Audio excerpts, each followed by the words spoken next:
Oh hey, welcome to another edition of Hand-Laid Tracks and 3D Printed Trains with Socrates. Today we're taking a look at another boxcar.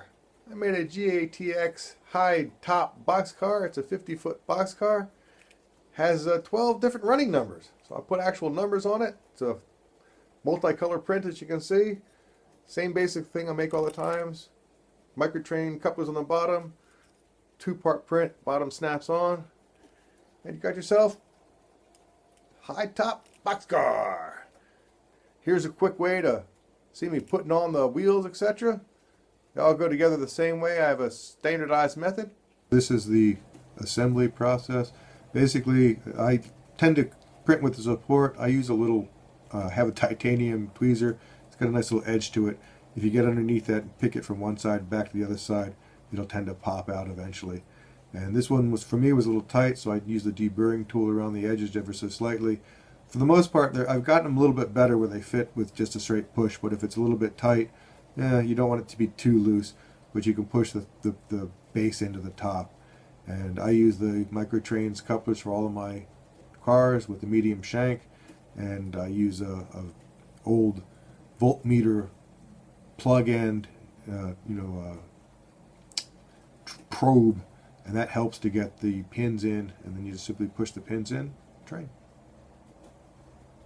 And that's how you put the car together with Bambu Lab. It's how I printed. I have a Bambu A1, and you can pretty simply color it with the Bambu, and that can see that right here. So this is the adding colors.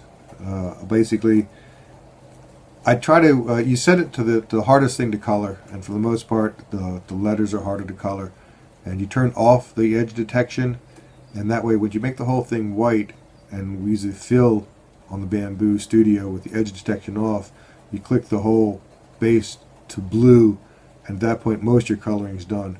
The two upper ends are white, and then you have to, on some of the cars, you have to pick out the individual letters, turning the edge detection back on, and change the smart fill angle around 50, 60 or so. If it's too high, it won't work very well. And when you do it this piecemeal, like I say, you want to reverse the direction, as you can see, so you can make sure you don't miss any pieces. There's not too many pieces, and it isn't that bad to color. 3 colors, easy print. So that was a 50-foot GATX high top boxcar with 12 individual running numbers, Microtrains couplers on the bottom, Bambu multicolor print. You can print it in one color if that's what you got. Get it on Cults, print yourself up some boxcars. Thanks for watching. This was Hand-Laid Tracks and 3D Printed Trains. Now here is the song at the end. I'm not a singer, if you can't tell, but I do make some trains.